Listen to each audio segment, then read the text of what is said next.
Now, in 2015, he became an outspoken voice for the transgender community. A year later, he was praised for being the first American to be legally recognized as what they call non-binary.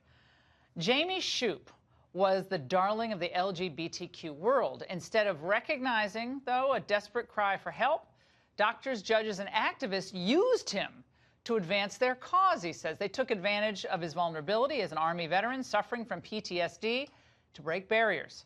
Shupe will never be the same. Joining me now to tell his story, and it's shocking, is Jamie Shupe himself. Jamie, thank you for being here. It takes a lot of courage to be here. You say the transgender community has not only turned their backs on you, but are now attacking you? What happened? That's correct, Laura.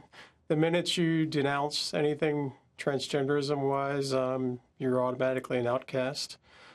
For example, I support President Trump's ban on transgender military service. I do not agree with transitioning children or transgender surgeries. I'm against all of this. Now, did you take the hormones and start doing all that? And you didn't obviously do surgery, I guess, but you did start taking estrogen and progesterone? What'd you do? Yes, I took estrogen and progesterone. I now have irreversible breast growth. I had a number of health complications from this.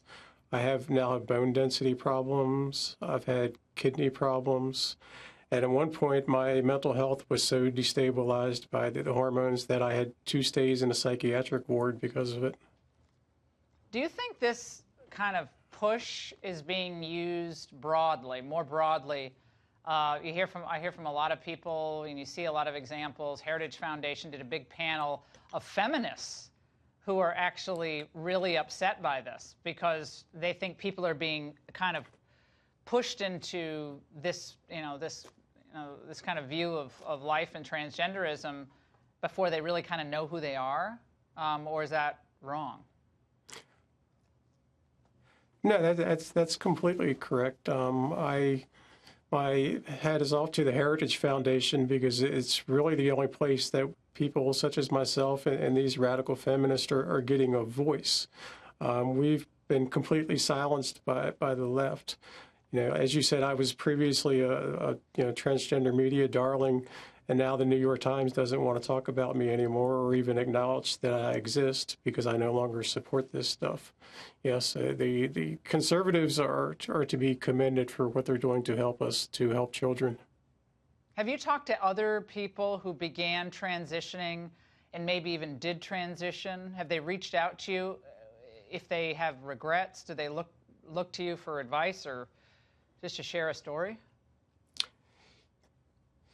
Yes, Laura, regret unfortunately is very common, but again, the media doesn't want to talk about these surgeries that go wrong and the host of health complications. And it's really wrong to even call this transition because gender identity is essentially it's legal fiction. First they claimed that I was a woman, and then they claimed that I was a combination of male and female, and everybody went along with this. But as I said, it's nothing but legal fiction. Sergeant, we wish you the best. I know it sounds incredibly traumatic and difficult, and I hope you'll stay in touch with us, and we'll certainly stay in touch with you. Thank you so much. Thank you too, Laura. Absolutely.